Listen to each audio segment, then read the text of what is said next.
নমস্কাৰ আপোনালোকৰ মাজলৈ মই আজি বৰ সুন্দৰ ওলমাই ৰাখিব পৰা তিনিবিধ ফুল লৈ আহিছোঁ। মই সেই ফুল কিবিধৰ বিষয়ে কম, সাইণ্টিফিক যিবিলাক নাম সেইবিলাক আৰু যিখিনি পাৰোঁ সেই ফুলবিলাকৰ যত্নৰ বিষয়েও কম। প্ৰথম ফুলবিধ আপোনালোকে কেমেৰাৰ সন্মুখত দেখি আছে। সেই ফুলবিধৰ নাম আমি সাধাৰণতে গ্ৰীণ লিফ বুলি কওঁ।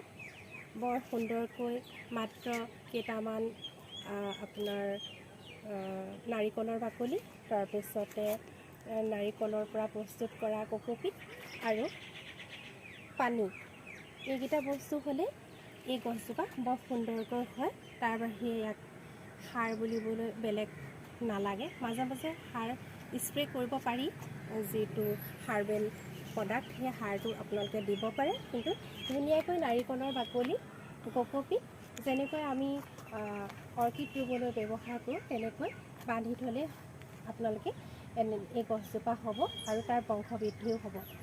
এই গছজোপাৰ সাইণ্টিফিক নামটো হৈছে ডেচিডিয়া বেংগলিনিচাছ আৰু এই গছজোপাৰ অৰিজিনটো হৈছে আপোনাৰ সাউথ আফ্ৰিকা। আৰু এই গছজোপা চিৰসেউজ। এইটো আপোনালোকে চালে দেখিব এই শিপাবোৰে ধৰি আছে খামুচি। এয়া নাৰিকলৰ বাকলিত শিপাবোৰ সুন্দৰভাৱে খাপ খাই আছে আৰু বংশবৃদ্ধিও তাক সেইদৰে কৰিব পাৰি। এই গছবিধ বহুত আপোনালোকে এনেকৈ বান্ধি পেলাই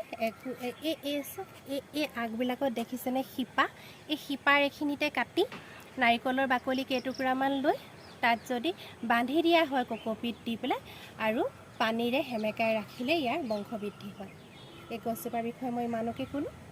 আপোনালোকে দেখিছে কণ কণ দৰিকণা মাছৰ দৰে এবিধ সুন্দৰ ওলমাই ৰাখিব পৰা ফুল।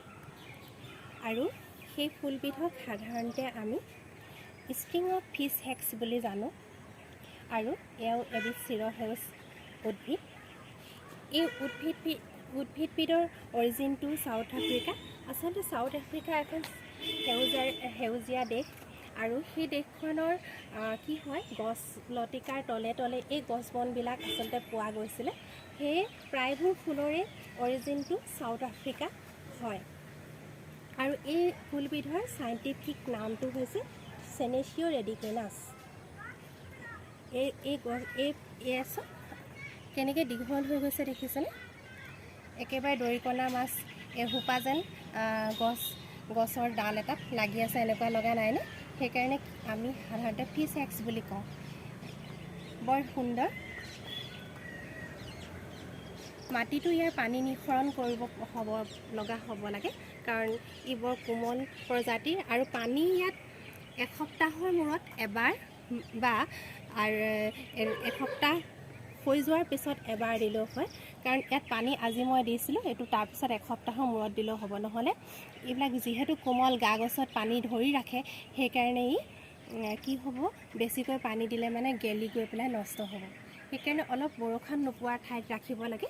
আৰু এই গছবিলাকে ছাঁ ভাল পায়। মই দুইজোপা গছে অকণমান আগত কৈ যোৱা গছজোপাও আৰু এইজোপাও দুইজোপা গছে ছাঁ ভাল পায়। আৰু ইয়াৰো ঠিক বংশবৃদ্ধি কৰিব পাৰি। এয়া চাওক শিপাবিলাক কেনেকৈ ওলাইছে দেখিছেনে? শিপা ওলাইছে এইবিলাক।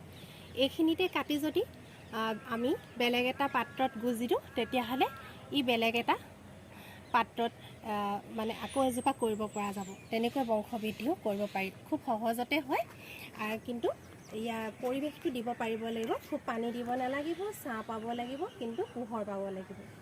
আচলতে প্ৰায়বোৰ যিবিলাক বগাই যোৱা উদ্ভিদ, সেই উদ্ভিদবোৰৰ যিটো চাৰিত্ৰিক বৈশিষ্ট্য সেইটো একেই। এতিয়া মই আপোনালোকৰ সন্মুখলৈ তৃতীয়জোপা ফুল লৈ আহিছোঁ।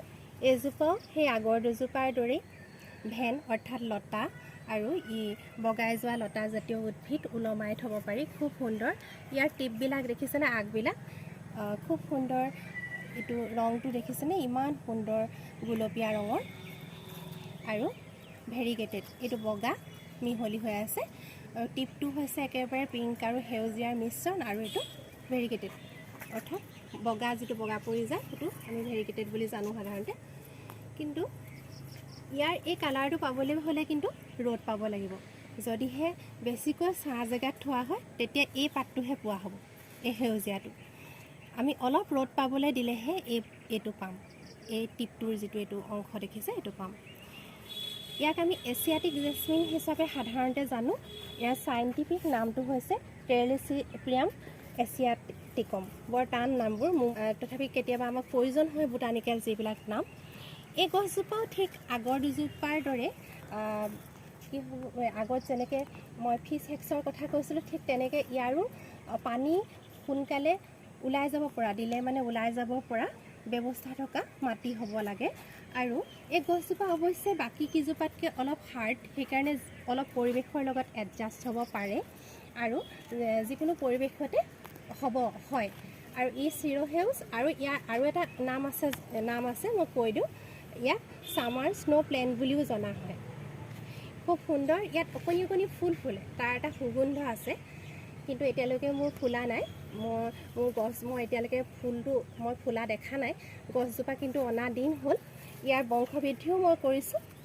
বংশবৃদ্ধি সেই আগৰ লতাবোৰৰ দৰে, মই আগৰ দুজোপা যেনেকৈ দেখিছিলোঁ ইয়াত শিপা থাকে গছবিলাকৰ। আপোনালোকে লতাযুক্ত যিকোনো উদ্ভিদৰে কি হয়, যেতিয়া লতাবিলাক ভেনবিলাক বগাই যায় তাত শিপা হয়, আৰু সেই শিপাৰ অংশত কাটি পেলাই এটা পৰিৱেশ মানে ঠাণ্ডা পৰা ঠাইত যদি গুজি থোৱা হয় তেতিয়াহ'লে তাৰ বংশবৃদ্ধি হয়।